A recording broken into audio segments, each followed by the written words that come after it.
Hello everyone and welcome to another episode of the Love Fruit podcast. This time coming to you from Terra Frutis in Ecuador, which is a fruit-based vegan eco village out here, which is also where the Amazon Fruit Fest happens, which is where I'm at right now. And for any of you in the UK interested in learning more about this diet and lifestyle, we also have the UK Fruit Fest happening this year. You can go to fruitfest.co.uk to learn more about that. Today I'm joined by a very fascinating and interesting guest, Nikolaos Mourtogias. Originally from Greece, Nikolaos has been an osteopath, an acupuncturist, and originally from Greece, as I said, has lived in the United Kingdom as well and worked there, and now finds himself out here in Ecuador with this fantastic little house in the middle of the Amazon jungle, really. Yes. And Nikolaos has a lot of experience as a raw foodist, a fruitarian, so we're going to learn more about that. Nikolaos, is there anything else you want to say about yourself to introduce yourself? I think you've covered most of it, Ronnie. Yes. Excellent.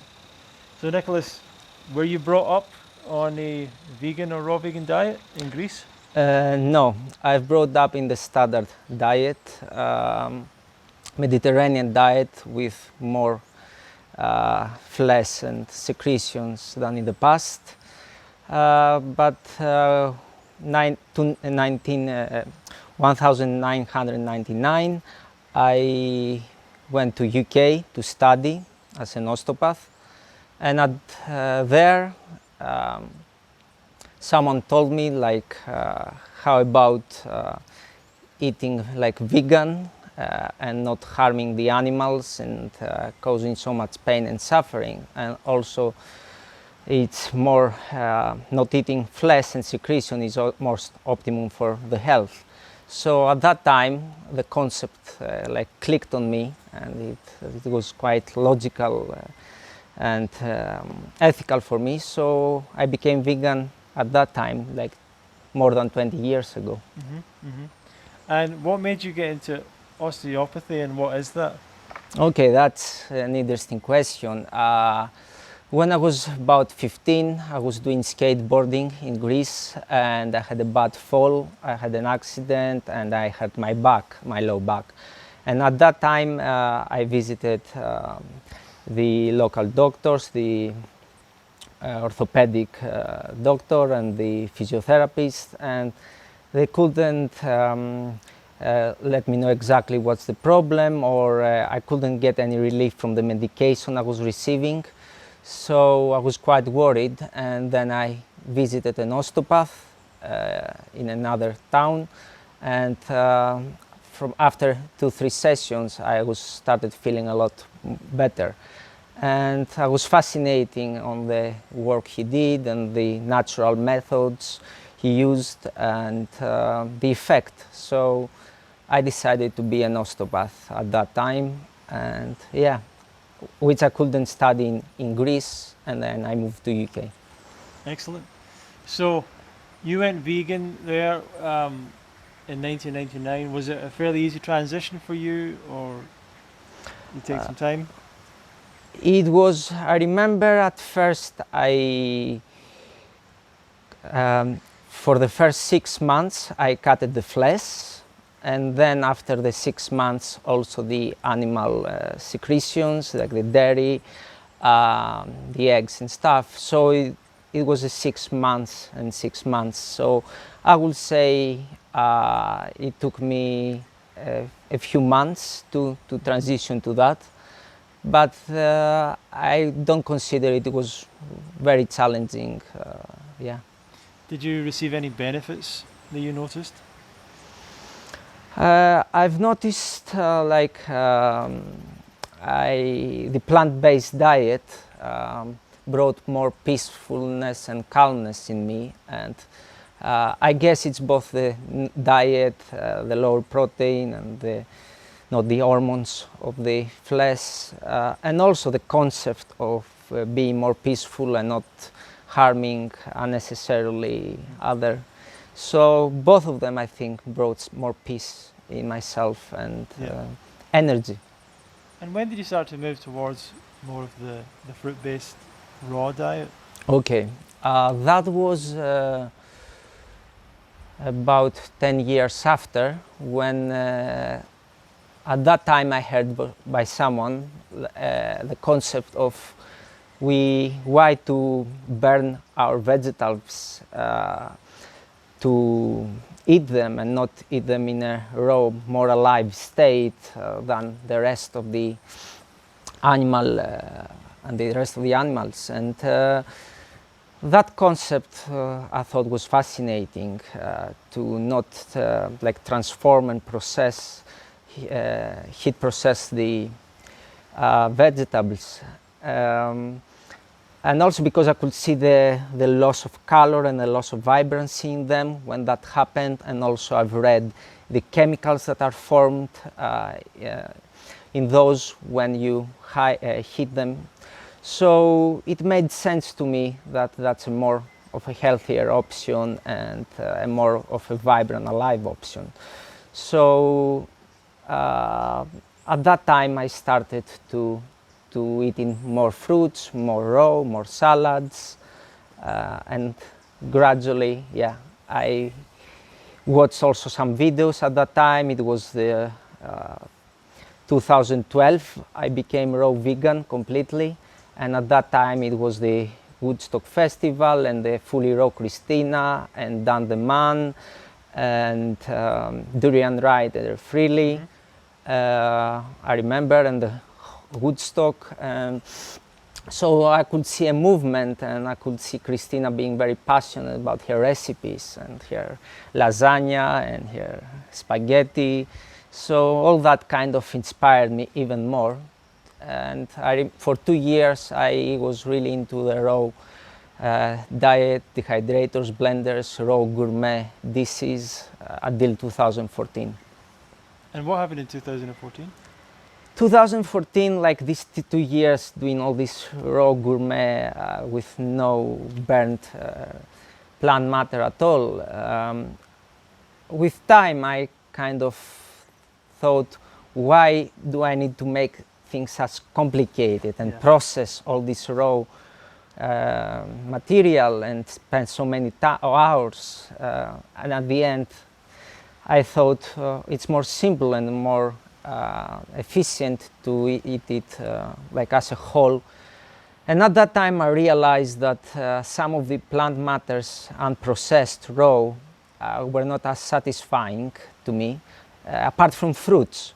Fruits was like really easy to eat, easy to digest, tasty, just how it was. So I ended up eating more and more fruits. And at that time I also heard the concept of Fruitarianism, and the concept of, like, I always remembered, like in Genesis we have the concept of Eden and people eating fruits and being happy and in harmony with the environment.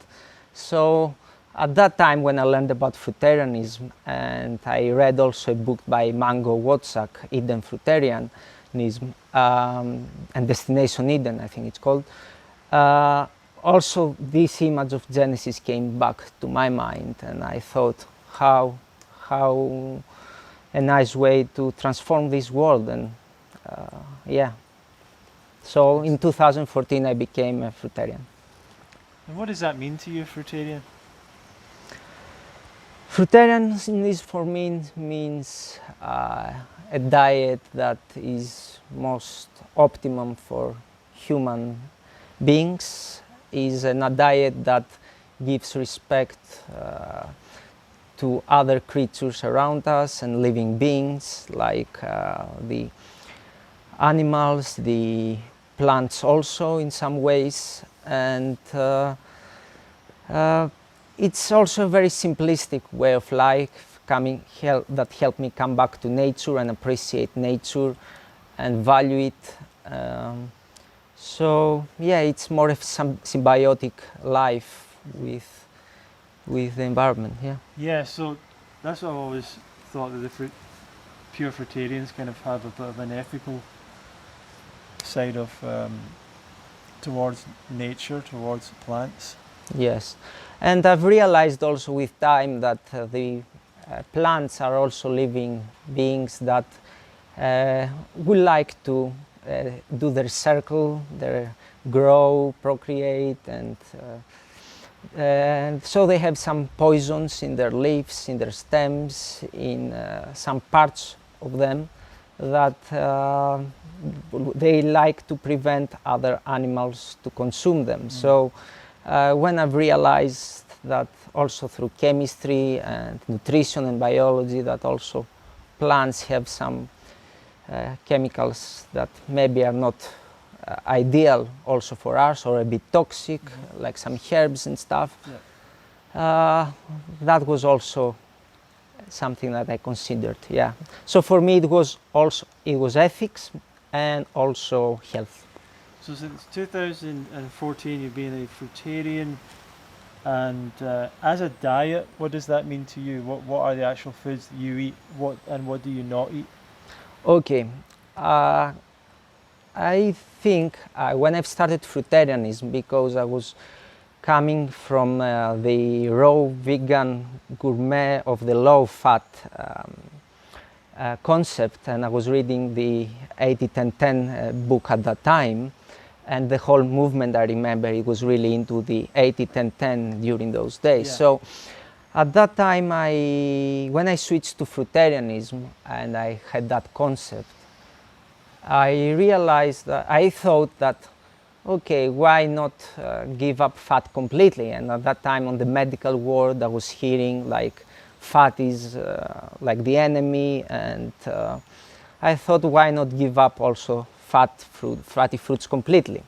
So for 6 years, I kind of ate only sweet fruits and vegetable fruits that are tomatoes, cucumbers, zucchinis, pumpkins, and also the sweet fruits or the acidic fruits, with no fat fruits. And at that time, like over the years, and I was living in Greece and losing weight I was starting losing more and more weight, more and more muscle mass, and feeling more weak, especially at winters. And I had some points that I went very low in weight, and kind of anorexic, and suffered with depression and some other issues, because for many years I didn't have any fruit fats. And then at some point I realized that that's maybe not optimum for humans, and maybe fatty fruits are also there for a reason. And when I came here to Ecuador, I started eventually incorporating more fatty fruits like avocado, and also here in the Amazon we have some fatty fruits that grow here, like the apay, the niaku, the aguaje, the copal. So there is more variety, some local varieties of avocados. So now my diet consists of fruits, all type of fruits. I don't exclude any type of fruits, and depends on the availability of the season, depends on what is around me. I don't like count percentages or ratios. Well, what was a typical day for you like when you were a fruitarian in Greece, and what does it look like for you here? Okay.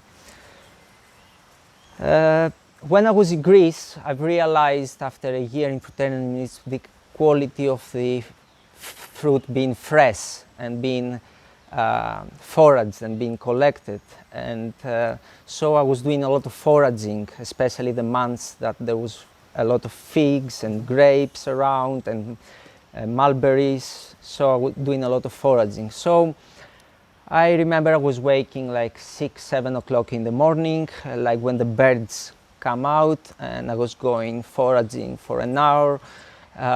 What was available, as I said, mulberries, and then it was apricots, and then it was loquats, and then it was some cherries, and later the figs and the grapes. So I was monomilling after the foraging at around 7:30.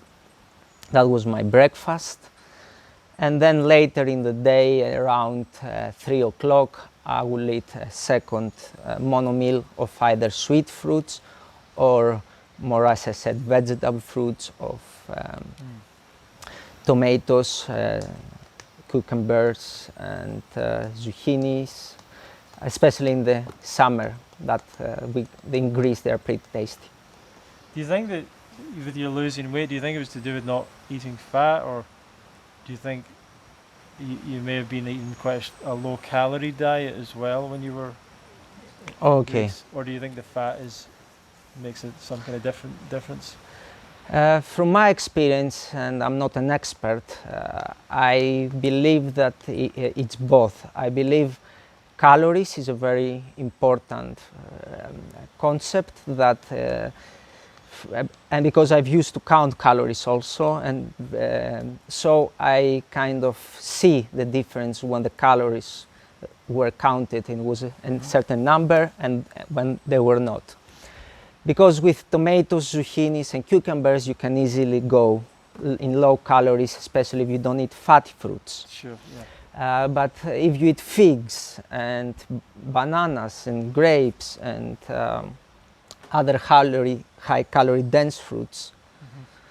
So in summer I was picking weight, even only on sweet fruits, and in winter when the fruits were low calorie, like citrus, and also like contain a lot of water and they are not dense sweet, I was losing a lot of weight. Right. So I think calories is very important, and the density of the fruits. Right. Also, I believe that fat also helps us retain more fat in our body by eating fatty fruits. Right. So I think a combination. Sure. And a lot of people who criticize or don't like a pure fruitarian diet or an Eden fruitarian diet, they are concerned about people not eating enough vegetables or greens. What's your response or thought about that? Okay. I remember myself when I was eating no fatty fruits and eating mainly like sweet fruits. There was times that I was craving what I thought the electrolytes, the salt, the minerals. And that's why I ended eating sometimes more tomatoes and cucumbers and zucchinis than I would have liked. Right. Just to balance that. But still, those eaten in quantity, they're very diuretic, I found, and also low calories. So I was getting some electrolytes, but I was also losing electrolytes. So I don't think that was balancing enough long term without greens. When I've switched to the fatty fruits, though, I understand and I feel they have more minerals and more sodium in them. And when I have like sweet and fatty fruits together, I feel balanced. I don't crave like the salt or the minerals as I used to have. So that's how I balanced not eating greens by incorporating more fatty fruits in my diet. Sure. And have you received any, so I don't think we even went into the difference when you went raw vegan and fruitarian. Now, in terms of health benefits, other benefits you may have had compared to a cooked plant-based diet, what have you experienced there? Yes. Going from the carnivorous diet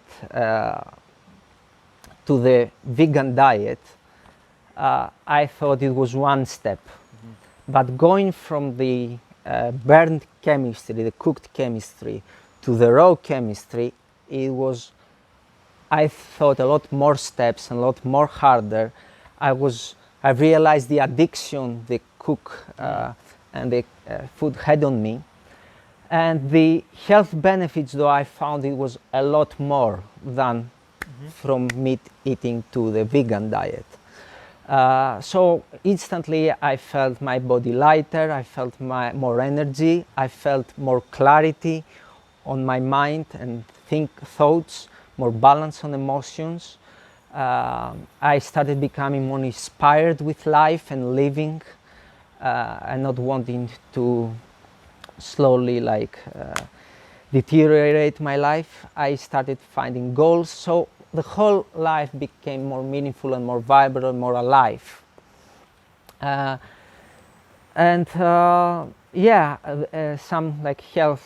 I didn't have any major health issue to heal, but I noticed differences on my body, like as I said, my energy and my mood and my clarity. So that was a big step. And then from going from raw gourmet to the fruitarian, that was the key point that brought me closer to nature. That's when I felt the need to go outside in nature and spend hours in it, try to forage, try to be in contact with fruit trees, want to plant my own trees and be in a farm. That's what made me decide to leave the city and the town lifestyle.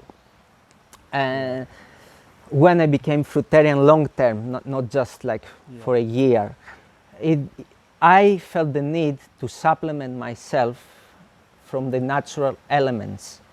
What I mean natural elements, I mean clean air, waters from streams, to be in touch barefoot with the soil, have sun, constant UV, supplementing with vitamin D and my body, and be more naked. So being fruitarian, really I've realized how important it is to live back close to nature. And eventually that is the reason I came to Ecuador and to Terra Frutis and started my own farm out of necessity, out of inspiration, to supplement and maintain long-term the fruitarian diet and lifestyle. You mentioned about breaking the addiction to cook food. For someone who's trying to do that right now, what's your advice to them? Okay. For me, there were some things that helped me break that addiction that might help others. One thing is, first I started disassociating the word food from burnt plant matters. So when I will see a boiled potato or a roasted vegetable, I automatically consider it poison. I no longer in my mind consider it food. So I disassociated the word food from anything heat processed. And kind of associated with poison, with chlorine, with a toxic substance. That was one thing. The second thing is I made some social lifestyle changes. I started socializing and spending activities with close people, with friends, outside of food time, out of lunch, not in lunch or in dinner. I started having activities with going for a walk, for a hike, for conversations, for other hobbies we had, but not revolving around food. Yeah. So I've limited my exposure on being in dinners and lunch with others when there was constant smells and exposure of cooked plants, because as in every addiction that has very strong hold of you, you need to completely cut it off and go away for it for a significant amount of time. Like the drug addicts or the alcoholics, they need to cut completely and not being in contact or in constant view of and images of those substances. So I had to make some difficult lifestyle choices at that time.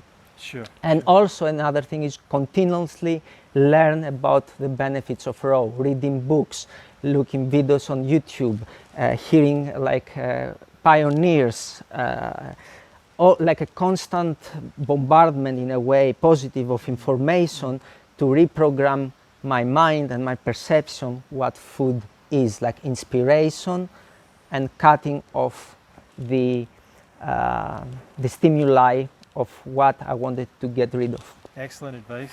Yeah, good points. So you were inspired to come out here, you changed to a fruitarian diet, you felt the need to grow your own fruit, be in nature, be naked, all these, be around fruit trees. And people really do feel that when they change to start eating more fruit, they feel the great calling of being more connected with nature or more in harmony. What was the process? How did you find out about this place? How did you make the transition to living here? Okay. When I've realized after being, like, as I said, 6 years fruitarian in a city, how I couldn't thrive, and I had these problems in the winter and with low weight and with the pollution and not enough sun, I had to make a choice: either go back to not being fruitarian and incorporate other foods and carry on living on a town and change the lifestyle, or I had to make a drastic change and get away from the city to be able to follow that long term and feel happy, because I was getting more moody and depressed in a city environment and in a normal job that I had from 9 to 7 at that time. So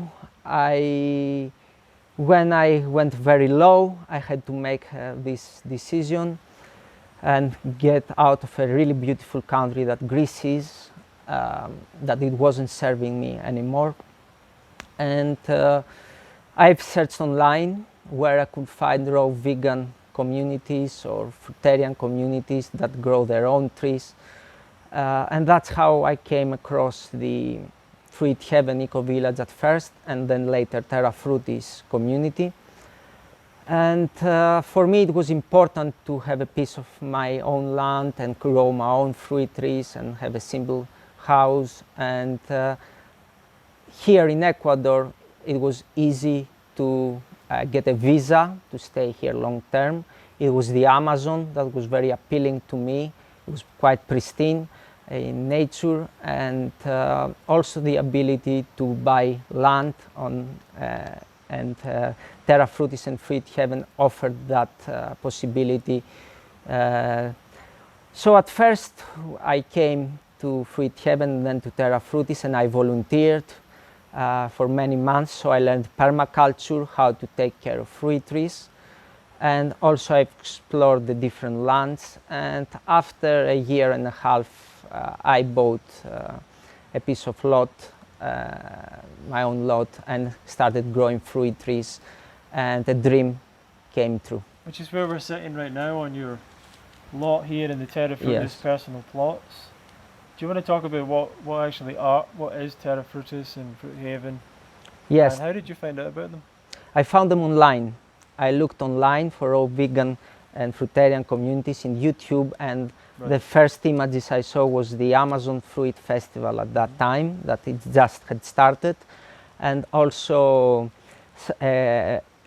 Kevin Rohilin Mastery at that time, who was living in Fruit Heaven, had made some videos, and that was inspiring. So that's how I found about it, and the website.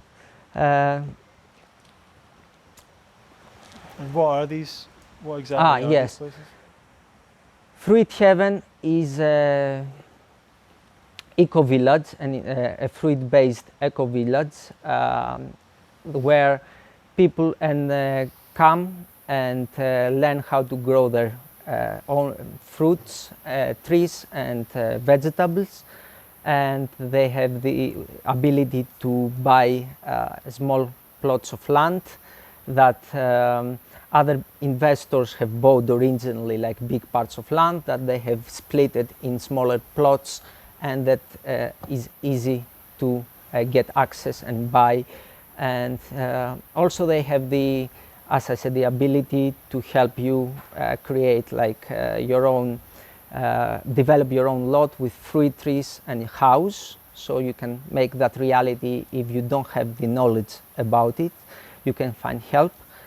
And also Terra Frutis, especially is an intentional community, is a bigger community where someone who doesn't want to have his own piece of land or his own lot, but wants to live with like-minded individuals, they can live in a communal environment, they can live in the community, they can be members of the community and cooperate to create, like to plant a lot of fruit trees and reforest pasture lands and wild Amazon forest and make them fruit farms. Terra Frutis has certain core values. One core value is plant-based diet, whole foods plant-based diets, and highly raw, highly fruit-based. It's not completely raw, but it's highly raw, highly fruit-based. So that's one of the core values. The second core value is permaculture and reforestation, as I said, with fruit trees. A third core value is non-violent communication among the residents and the members of the community. Fourth value is abstinence of psychoactive substances, like not to be influenced under substances, to live daily and cooperate with others and coexist with others without the need of these substances.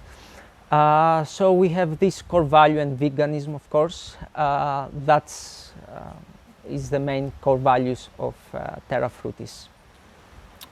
And you have your farm now. You show me around a lot of the fruit trees that you're growing, all sorts of tropical fruits.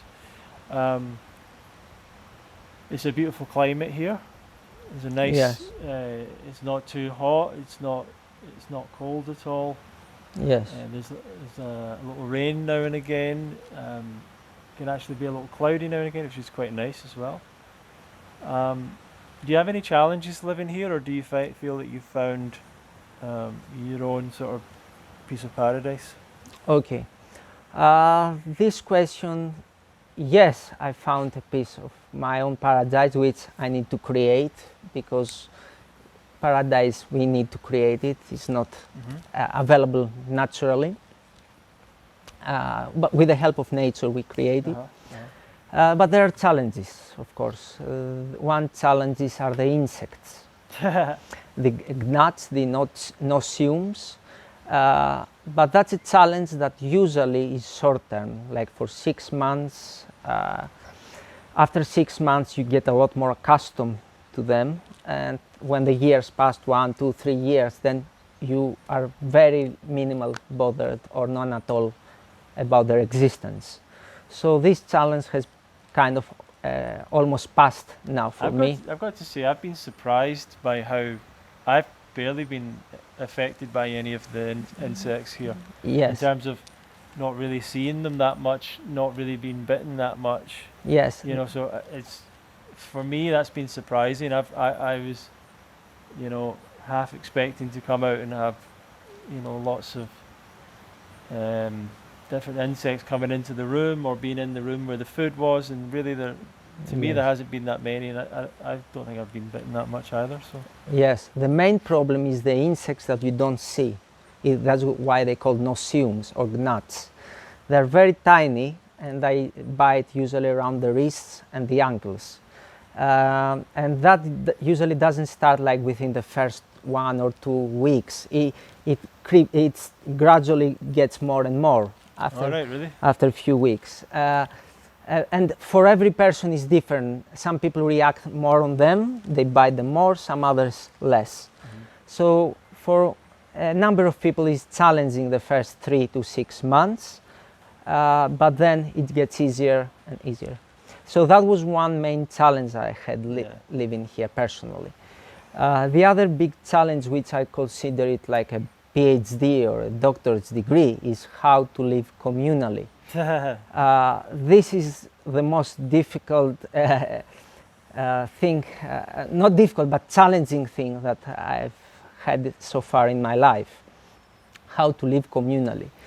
And things I'm keep learning, things that like develop with time, and now the more time passes, the more I'm become adapted, and I'm a positive contributing to the communal life. Excellent, excellent. So for people that maybe are looking to do something like you, buying land, growing their own trees, what would be your advice to them? For me is first someone to be clear about the reasons and the intention why someone wants to do something, and the degree of the effort he is requiring to put into that. So that's like to someone to be clear, to be conscious about a decision. In my opinion, not do it out of just rushing because others do it or because it sounds interesting. I think like consider it a little bit more deeply and giving some time to consider the factors, I think is important. Another important factor is someone to be willing to leave some things like of the society or the city lifestyle behind, and be able not to miss them too much, you know, because there are people who are fascinated by the idea. They come, they try for a few months, but then they miss certain elements of the city lifestyle or some human relationships that they left there, and they went back. Sure. And so I think someone I think will help if he considers all the factors, know himself, and knows like the challenges he might. Sure. Yeah. And maybe come out and see the place first. Yes. Maybe come to the festival. Exactly. Good idea. That's what I did. 2019, I went to Fruitarian for 3 months. It was the tourist visa. And then I've checked the place, then went back to Greece. And then I've decided that yes, it is for me. And a year later came back, 2020, ready for permanent residence.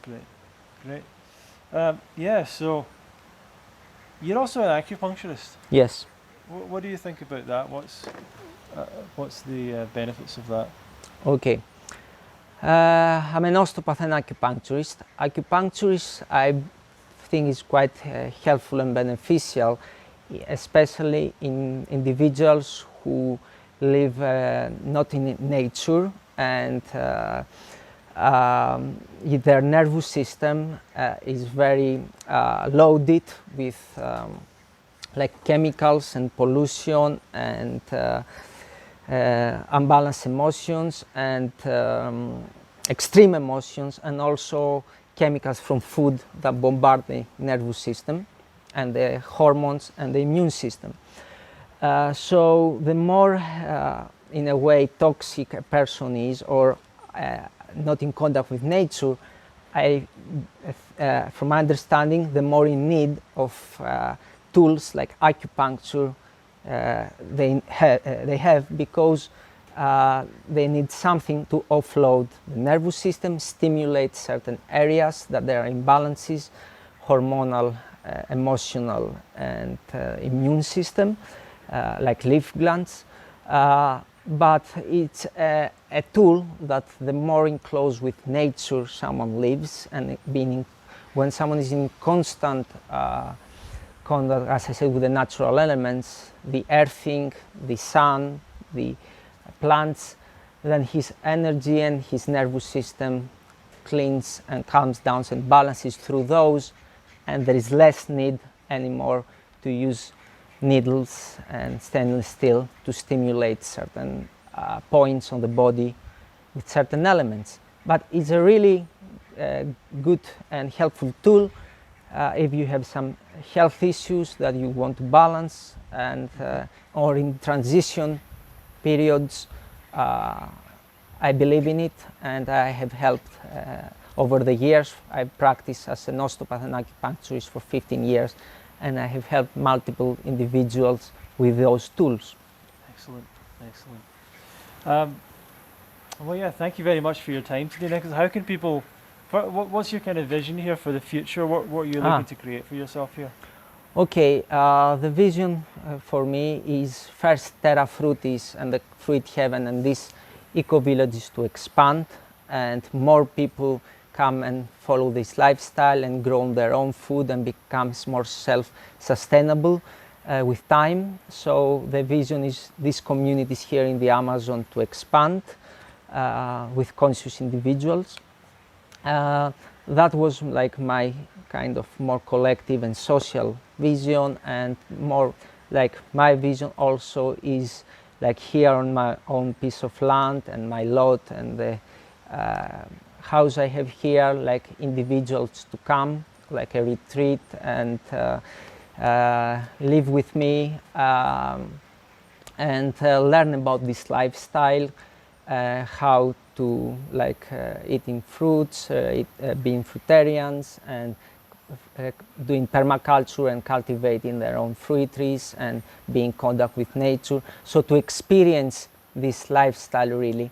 So that's another vision I have, to inspire and be there and help people who want to learn and this Fruitarian lifestyle, the hidden Fruitarian lifestyle. And how can people get in touch with you? They can get in touch with me. I have a YouTube channel where I post videos about the Terra Frutis community, and an Instagram and Facebook. So my Facebook is my name, Nikolaos Mourtogias, and my YouTube channel and Instagram is called Nikolaos Fruit Lover. So people can get in contact with me, and also they can get in contact with me when they come and visit the Terra Frutis community, volunteer or rent for a few months, and meet me here, and also through the Amazon Fruit Festival. Yeah. So that's Nikolaos Fruit Lover, so Nikolaos. Nikolaos. Olaos. Fruit Lover. Okay. That's my YouTube and Instagram. Okay, channel. excellent, excellent. Well, thank you for your time today. Thank you, Nicholas. Ronnie, for having me. It's been really nice to meet you. Me too. I've enjoyed your presence around the festival. Yes. I guess I was going to ask you, maybe one more thing is, what's your spiritual approach to life? Because it seems like it seems like there's something there as well that maybe you'd like to speak about. I've not directly talked to you about that, but is that part of this as well?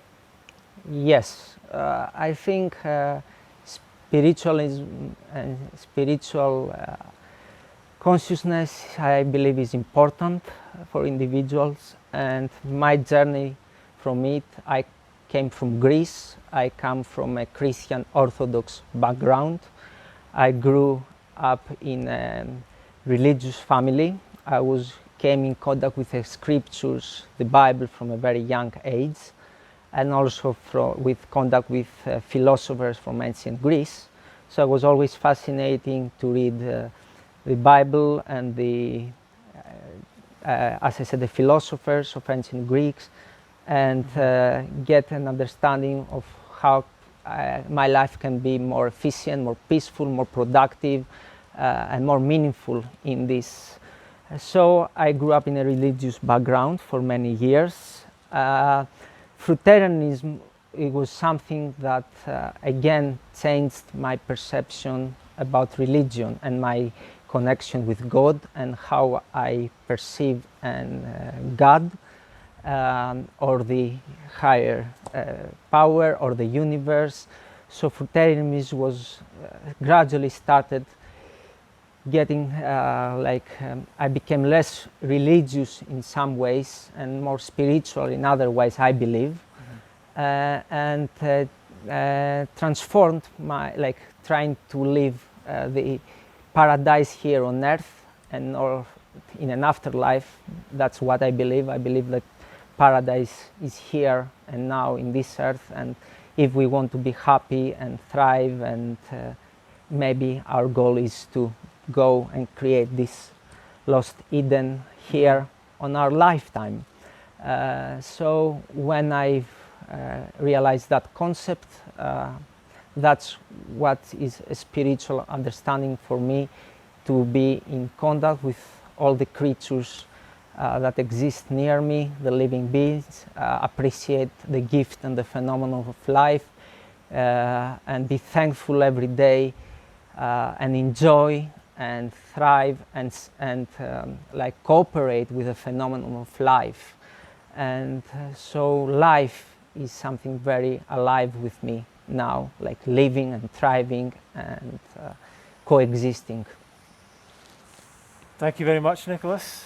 Thank you, Ronnie. Check out Nikolaos at Nikolaos Fruit Lover on Instagram, on YouTube, to check out what he's going to do for the future.